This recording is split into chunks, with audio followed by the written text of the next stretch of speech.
Pensar la globalización. ¿Por dónde empezar? No estaría mal empezar por la caída del muro de Berlín. ¿Por qué cae el muro de Berlín? ¿Qué pasó con el comunismo en la Unión Soviética? ¿Qué nos permiten pensar las figuras de Shostakovich, Prokofiev, el capitalismo como lobo? La cortina de hierro cae. Hay una apertura al mundo. ¿Cuál es el mundo en que entra la Unión Soviética? No podemos dejar de pensar en la conquista de América. Tenemos que pensar el vínculo entre capitalismo y globalización. Vamos a revisar la hipótesis de Fukuyama del fin de la historia. ¿Cuál es la relación con el fin de la historia proclamado por Hegel en 1831? ¿Qué significa la expansión triunfante del neoliberalismo por todo el mundo? Tenemos que pensar cómo penetra el neoliberalismo en la periferia. El consenso de Washington, el Fondo Monetario Internacional, la exclusión. ¿Se puede pensar al otro excluido como la nueva barbarie? Un muro ha caído, pero ¿cuántos muros tenemos ahora? Podemos seguir con la ideología del libre mercado, Adam Smith y la ética del egoísmo, la mano invisible, la eliminación de los más débiles, la concentración, los monopolios, los oligopolios, los grupos, el poder mediático, el poder más globalizador y su poder para instalar la verdad de cada día. Y la pregunta, ¿por qué ya nadie se atreve a dudar?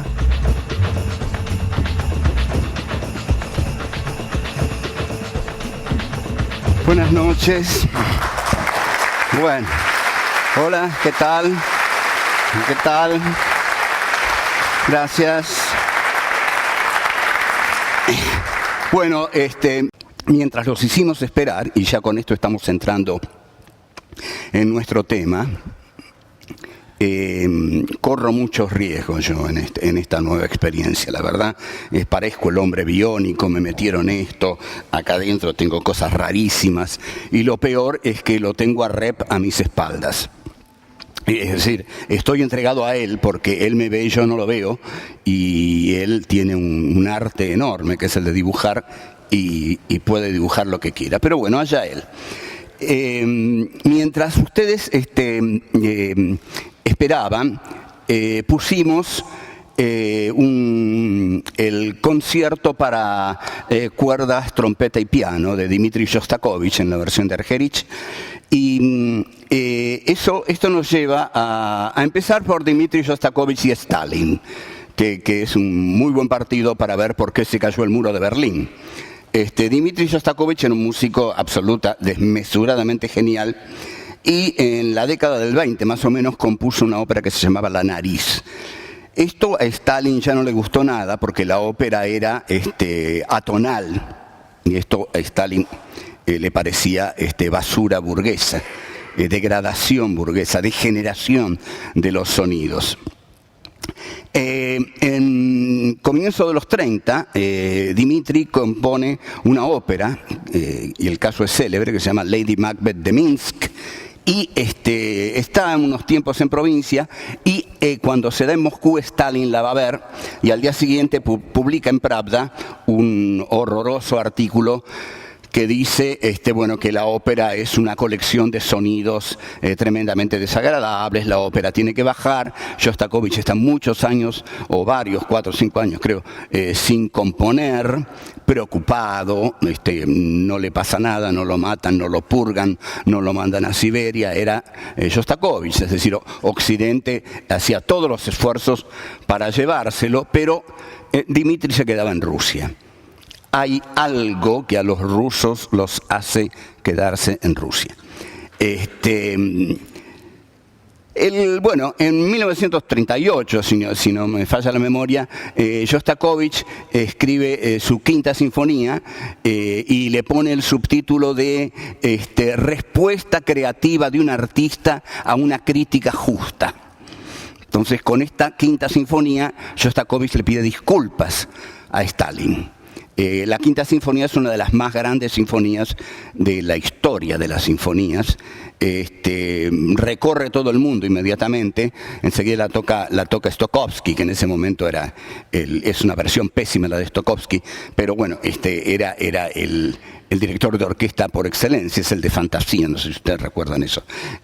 Ahora hay mejores versiones, está la de André Previn, la de Bernard Haitink. Bueno, ¿qué pasa con Shostakovich? No puede crear en libertad en la Unión Soviética. En la Unión Soviética no hay libertad creativa porque hay un dictador que es el culto a la personalidad, que es el señor Joseph Stalin, que además de hacer purgas terribles y matar a muchísima gente, no permite libertad. No hay libertad y esto se nota y se lamenta sobre todo más en los artistas.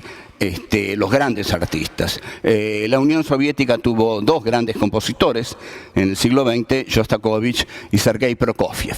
Prokofiev vuelve a Rusia y se queda en Rusia. Incluso escribe Pedro y el Lobo, una cosa muy, muy adorable, en la cual es clarísima la idea de que el lobo es el capitalismo y que Pedro es el bravo, pequeño y valiente niño ruso que derrota al lobo capitalista. Más aún, Prokofiev escribe una oda al Ejército Rojo y bueno, ahí se queda. Pero bueno, no, parece que no funciona mucho el comunismo, se va deteriorando cada vez más. Pareciera que el comunismo, en efecto, en todos lados, implica una centralización del Estado, una dogmatización de la ideología, una persecución de la disidencia política, una enorme pobreza cultural, porque la cultura está dictada por los burócratas del partido, hay libros que no se pueden leer, son sociedades cerradas a todo lo que venga de afuera. Entonces, no es tan casual que en 1989 caiga el muro de Berlín. El muro de Berlín cae porque los que habitan más allá de eso que Churchill llamó la cortina de hierro, están hartos de la cortina de hierro, están hartos de la burocracia soviética, están hartos de la censura, están hartos de tener que pensar qué podrán o no escribir, cómo tendrán que vivir, quieren abrirse al mundo. Bueno, cuando se abren al mundo, el mundo al que se abren es el mundo capitalista y esta es otra historia, ¿no? El mundo que entra en la Unión Soviética es McDonald's. Y aquí es donde comenzamos con nuestro tema de hoy, que es la globalización. Aunque la globalización, tal como lo vimos, y empieza con Cristóbal Colón, porque el sistema capitalista es un sistema esencialmente globalizador, ¿no? Hay un sistema mundo que empieza con la conquista de América en 1492 y que cada vez el capitalismo, a través del colonialismo, a través del imperialismo financiero, va exhibiendo esta característica propia que es la de necesitar mercados. Necesita mercados. Y un sistema que necesita mercados necesita expandirse. Y si necesita expandirse, necesita globalizarse. Pero, sin embargo, la palabra globalización, la moda de la globalización, comienza a partir de la caída del muro de Berlín y comienza con un libro de Francis Fukuyama, que hoy, digamos, recordamos como algo del pasado, pero que no pertenece ya al pasado, pertenece a una época histórica. Va a ser imposible a lo largo de los años hablar de la caída del muro de Berlín sin hablar del famoso libro de Francis Fukuyama, The End of History, el fin de la historia. En cuanto al muro de Berlín, fue una propaganda ideológica tremenda para el neoliberalismo de mercado, que a partir de ese momento se expande triunfalmente por todo el mundo y sobre todo en los países de la periferia, no en los países centrales, sino en los países marginales, subalternos. Y bueno, en la Argentina tiene una expresión espectacular, digamos, en el gobierno de Carlos Menem. Ese gobierno de Carlos Menem durante toda una década aplica las recetas del consenso de Washington, del neoliberalismo y del Fondo Monetario Internacional, y la Argentina pasa a funcionar como una especie de globo de ensayo de precisamente la globalización. Ahora, ¿por qué Francis Fukuyama escribe este libro que es El fin de la historia? Es muy hábil y, digamos, es bastante obvio. Si la historia en determinado momento se resuelve a favor mío, lo mejor que puedo hacer es darla por terminada.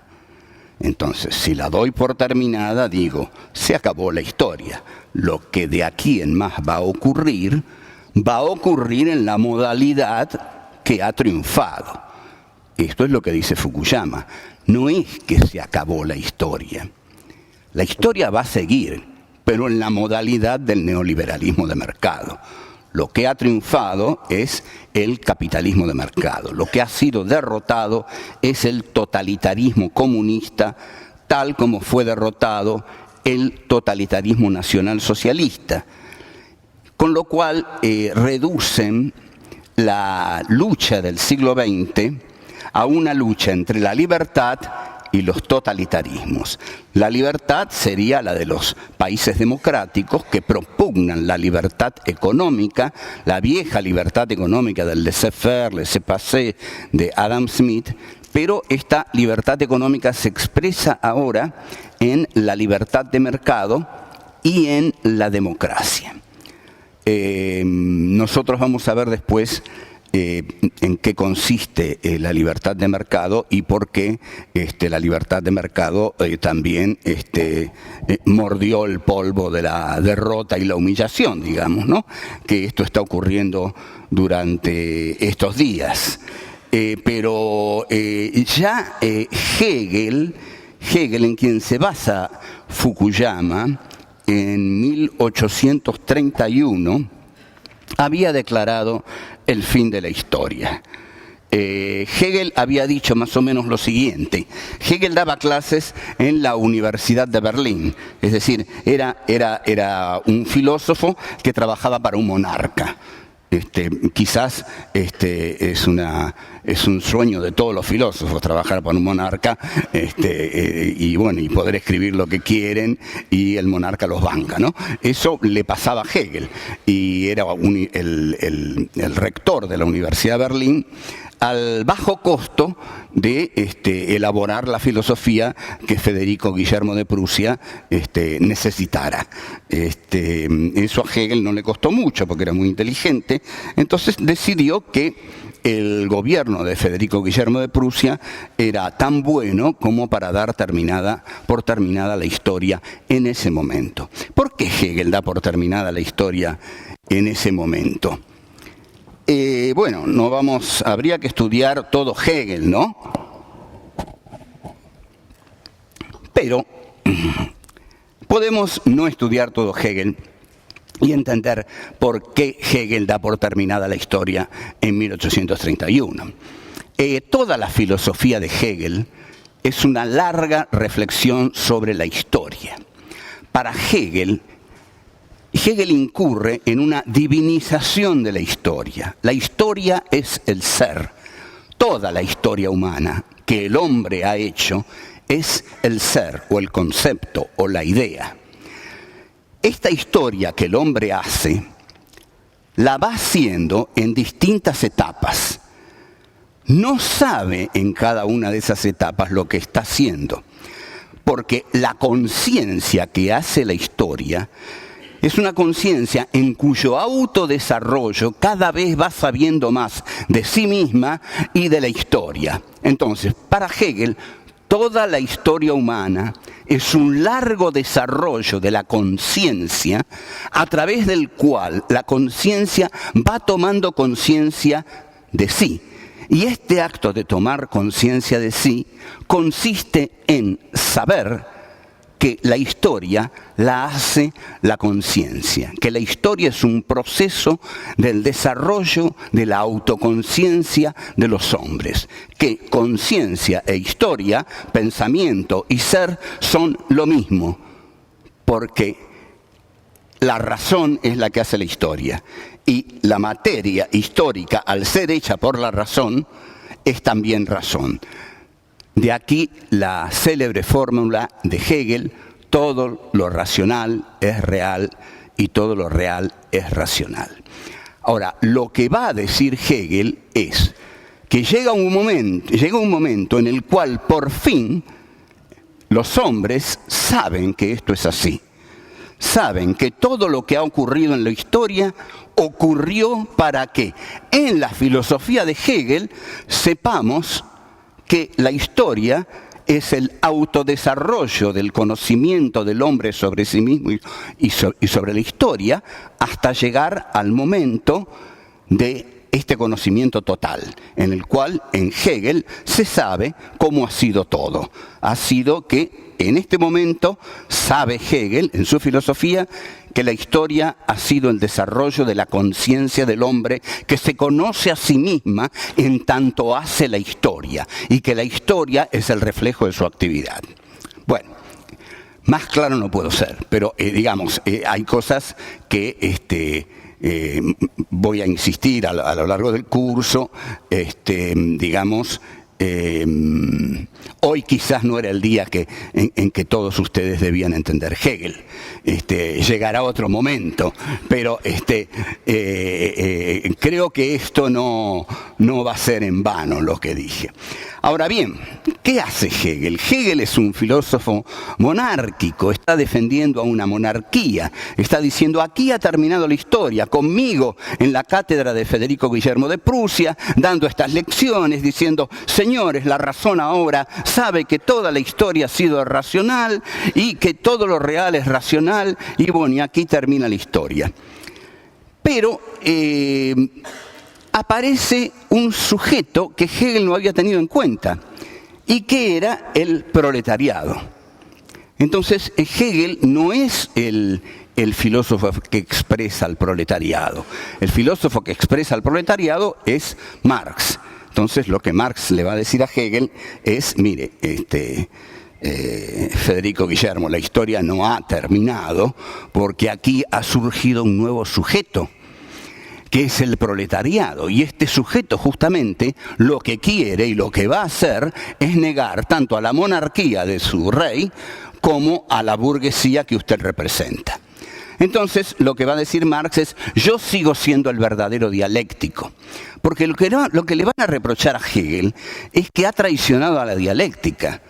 Si la dialéctica es ese movimiento que nunca se detiene, porque constantemente se niega a sí mismo y al negarse engendra nuevas formas que a su vez se niegan a sí mismas por otras formas, y ese desenvolvimiento dialéctico no se puede detener nunca. Entonces, aquí, ¿qué es lo que uno ve en Hegel? Ve que el Hegel político, para decirlo burdamente, el Hegel que está muy bien acomodado con Federico Guillermo de Prusia, que ha optado por la política monárquica, el viejo Hegel monárquico.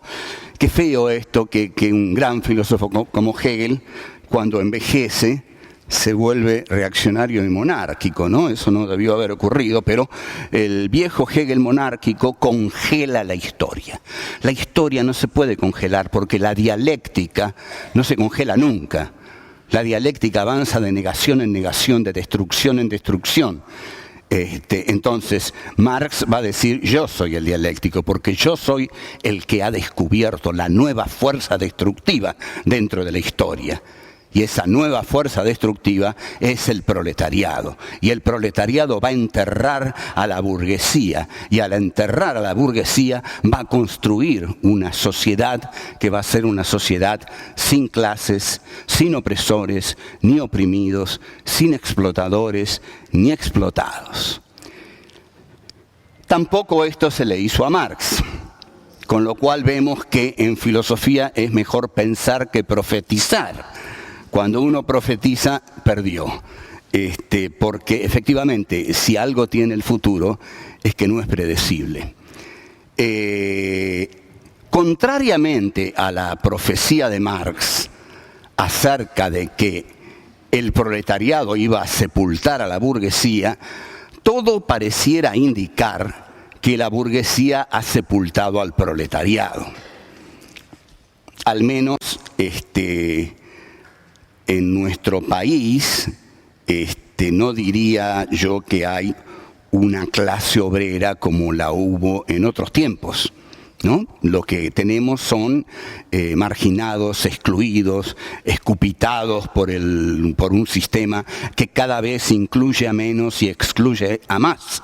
E incluso este es el funcionamiento del neoliberalismo capitalista, ¿no? Es un sistema que cada vez genera más excluidos, menos incluidos, y que cada vez genera mayores problemas para, digamos, el manejo de este sistema, para el manejo de este mundo. Este mundo está en un estado, no digo terminal, pero serio.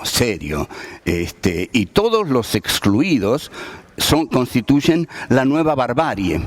La nueva barbarie, esa barbarie a la que se le teme, ¿no?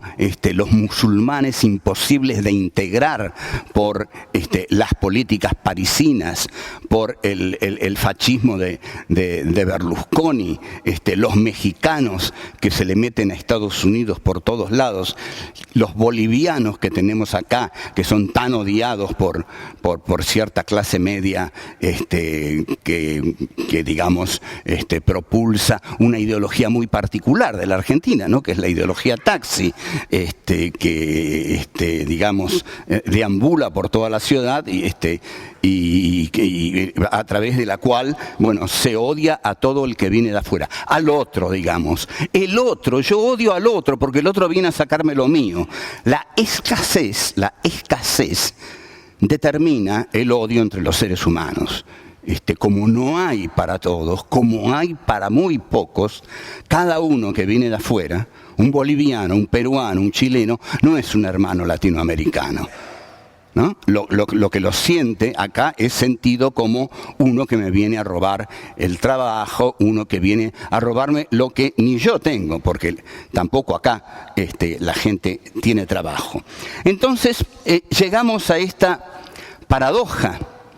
Ese muro que había caído se ha quintuplicado en todo el mundo. Estamos llenos de muros y cada vez pareciera que vamos a vivir en una sociedad paulatinamente amurallada. Una sociedad amurallada, una sociedad para muy pocos, una sociedad no incluyente, una sociedad en estado de guerra permanente. Entonces, la globalización en efecto, ha ocurrido la globalización, pero ha sido la globalización, primero intentó ser la globalización de un estilo, digamos, de la globalización de una cultura. No sé si recuerdan los primeros años de los años 90, cuando se decía la McDonaldización. Incluso los teóricos de Oriente dicen la occidentoxicación, ¿no? Para mencionar al fenómeno de la penetración occidental en culturas no occidentales. acción que la cultura occidental realiza muy torpemente porque no conoce a las culturas no occidentales. Occidente se ha desarrollado cerrado sobre sí mismo y ha emprendido sus campañas coloniales sin conocer realmente los territorios que colonizaba. Entonces, los muros se levantan cada vez más y tenemos un mundo en el cual la McDonaldización intentó cumplir una etapa que no cumplió, que no pudo, digamos, colonizar los territorios que no le pertenecían, ni tampoco pudo imponer la ideología de, digamos, el libre mercado. La ideología del libre mercado simplemente dice, el Estado no tiene que intervenir en la economía porque el Estado es un factor que distorsiona los procesos económicos. Los procesos económicos tienen que ser librados a su propia dinámica, y si se los deja librados a su propia dinámica, ellos mismos establecen su propio equilibrio. Esto es una enorme falacia que viene de el gran teórico del capitalismo, que es Adam Smith. Adam Smith publica todavía en el siglo XVIII un libro que se llama La riqueza de las naciones, un gran libro, un libro importantísimo, en el cual hay un ejemplo muy famoso, que no me voy a privar de dar, que es el que Smith esgrime para justificar una ética del egoísmo.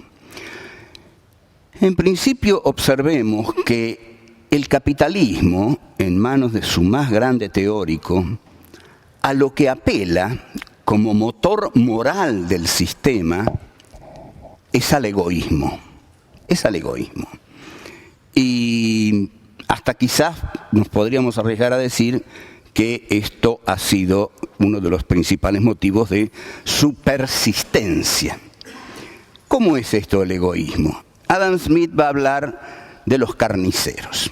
Entonces va a decir, supongamos que yo quiero conseguir muy buena carne y que tengo frente a mi casa una carnicería. A 60 metros hay otra carnicería. ¿Qué es lo que me va a asegurar la mejor calidad de la carne que yo quiero comer? ¿La benevolencia del carnicero? No. Porque un carnicero benevolente no querría destruir al carnicero que tiene a 60 metros. Sería bueno, diría, bueno, trabajemos los dos. Trabajemos los dos y que cada uno haga lo mejor que pueda con su mercadería y que ofrezca lo mejor. No, es la competencia la que va a dar la eficiencia del buen producto. Y para competir hay que ser egoísta. Y para competir no hay que amar al competidor, sino que hay que querer destruirlo. Entonces, dice Adam Smith, no esperéis nada de la benevolencia del carnicero. Esperen todo de su egoísmo. Porque si el carnicero que tengo enfrente es muy egoísta, pero muy egoísta, va a luchar fervorosamente por aniquilar al que tiene a 60 metros. Entonces va a ser la mejor carne. Cada vez va a ser mejor su carne. Si nota que el otro la mejoró, la va a mejorar más. Y la va a mejorar más. Y la va a mejorar tanto hasta que el otro ya no pueda llegar a esa calidad. Y cuando el otro no pueda llegar a esa calidad, todos le van a comprar a este. Y el otro va a cerrar. Entonces yo voy a tener la mejor calidad en carne, que no se la debo a la benevolencia del carnicero, sino a su egoísmo, a su garra competitiva. Eso es el capitalismo según Adam Smith. Entonces, el mercado no es el lugar idílico donde todos compiten con todos, y por algo que Adam Smith en un pasaje apenas, ¿no? Es como si se le hubiera escapado, llama la mano invisible. Ese mercado se regula por sí mismo. Y Adam Smith dice, en última instancia hay una mano invisible que lo regula, que regula el mercado. O sea, a lo largo de la historia humana vemos que antes de la mano de Dios de Maradona estuvo la mano invisible de Adam Smith, y que fue muy importante. Muy importante porque era un gran macanazo. ¿Qué era esa mano invisible? Dios, ¿qué era esa mano invisible? Lo cierto es que era un recurso no teórico, casi teológico, a través del cual Adam Smith trataba de ocultar que el mercado no se regula a sí mismo. Entonces, el mercado produce dos movimientos.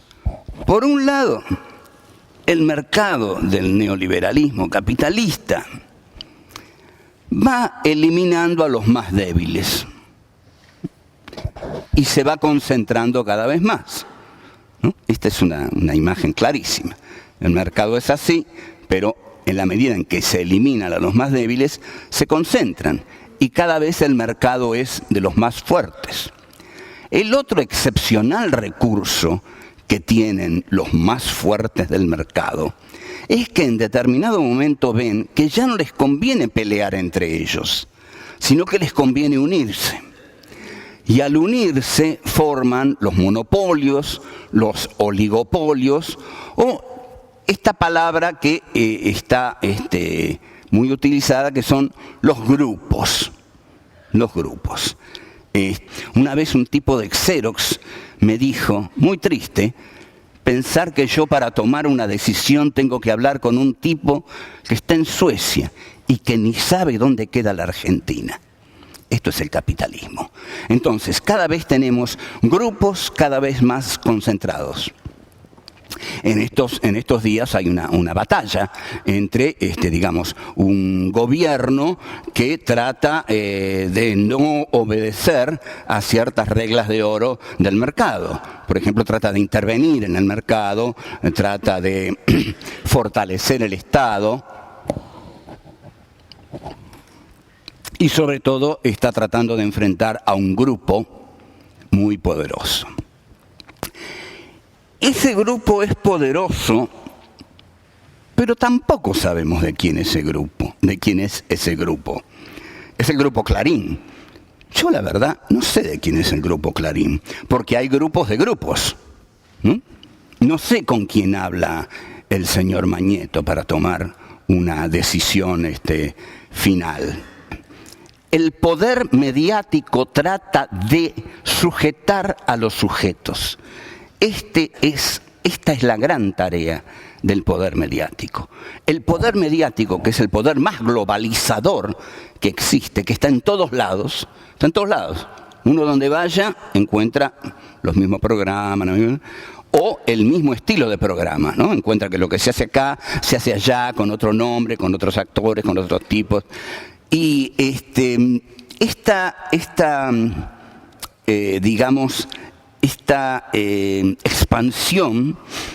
expansión del poder comunicacional tiene una misión, fundamental. El sujeto, cada uno de nosotros somos un sujeto. Pero lo que pensamos de la vida, de la muerte, de la historia, del entretenimiento, de las comidas, de la política, de la conquista de América, de las Torres Gemelas, no debiera ser necesariamente lo mismo. Sin embargo, el poder comunicacional intenta que sí, que sea lo mismo. Es decir, el poder comunicacional, al estar tan fabulosamente concentrado, lo que trata, sobre todas las cosas, no es tanto que todos los sujetos piensen lo mismo, sino que los sujetos no piensen, que no piensen. Cuando en el siglo XVII, René Descartes, uno de los más grandes revolucionarios de la historia humana, dice, yo dudo, y de lo único que no puedo dudar es de mi duda, porque la duda surge de mi pensamiento, y es porque tengo un pensamiento que dudo. Entonces, si tengo un pensamiento, es por ese pensamiento que soy, que existo. Yo sé que existo porque pienso. Ahora, cuando Descartes dice que parte de la duda, está realizando una revolución increíble, porque lo dice en 1637, en plena Inquisición, temeroso, se va a Holanda, donde había libertades, para escribir su discurso del método, pero el solo hecho de decir yo voy a dudar de todo es terriblemente subversivo, porque en un mundo en el cual nadie duda de nada, porque todos creen en la veracidad de Dios, que un tipo salga a decir yo dudo de todo, está dudando ante todo de Dios. Y Dios es el poder del cual no se puede dudar. Dios, como la Inquisición, como el Estado, como el terror en la Revolución Francesa, como las dictaduras, como el estalinismo, como el hitlerismo, como, digamos, todas las verdades que el neocapitalismo y el capitalismo ha ido infundiendo a lo largo de su historia con tremenda habilidad, de eso no se puede dudar. En realidad estamos educados para no dudar, porque estamos educados para no pensar. Como muy bien dice Michel Foucault, no hay que confundir la represión con el castigo. Lo que busca este sistema, que está basado en lo comunicacional, es impedirnos el acto fundante de Cartesio, de René Descartes. Yo dudo de todo. ¿Cómo usted va a dudar de todo? Si duda de todo, duda de Dios. Dudo de Dios. ¿Por qué? Porque soy un hombre y porque estoy dispuesto a pensar a partir de mí mismo. Si yo quiero pensar a partir de mí mismo, no puedo recibir la verdad revelada de Dios, porque la verdad que Dios me revela es la verdad de Dios, y yo quiero buscar mi propia verdad desde mí. Eso es el discurso del método. Esa es la revolución del pensamiento que hizo Descartes en eso que todos conocemos, pienso, luego existo. Efectivamente, pienso, luego existo, pero hoy no pensamos, no existimos. No pensamos porque todo el sistema está hecho para que no pensemos. Usted no piense, nosotros pensamos por usted. Usted vaya, trabaje, ¿no? Haga su trabajo, vaya, almuerce, hable con la gente de lo que hay que hablar. Generalmente va a hablar de lo que leyó en los diarios, ¿no? Uno lee Clarín, otro lee La Nación, otro lee Página 12, y bueno, hablan de lo que leyeron en los diarios.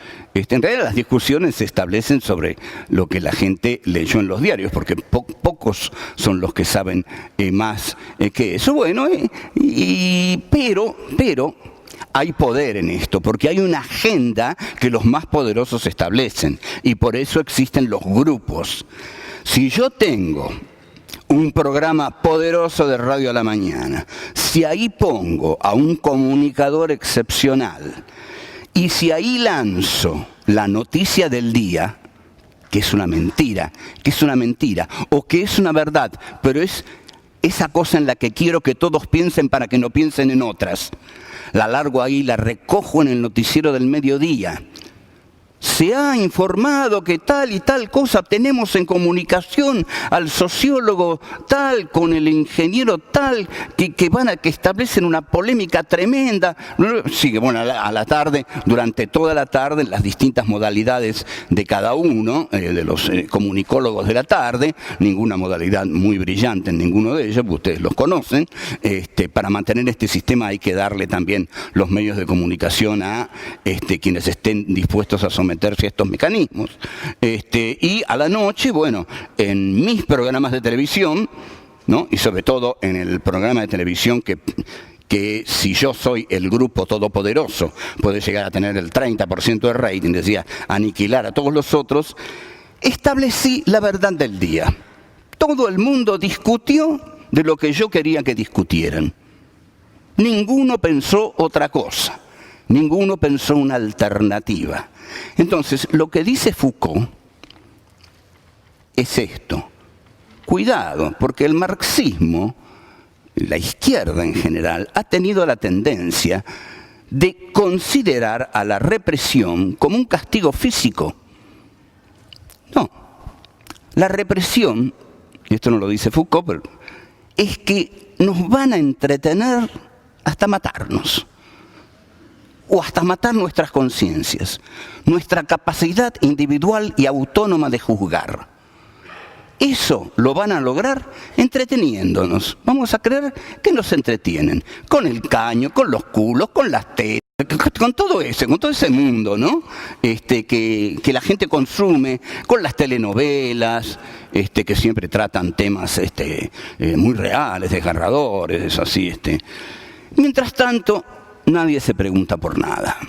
Asumimos que en este país debe haber muchos pobres, debe haber mucha injusticia social, debe haber mucho hambre, debe haber muchísimas injusticias, pero, bueno, miramos otro canal. Y nadie se atreve a apagar el televisor y a decir, voy a dudar de todo. Bueno, terminamos aquí la primera hora. Bueno, nos vemos enseguida. Gracias. Hasta luego.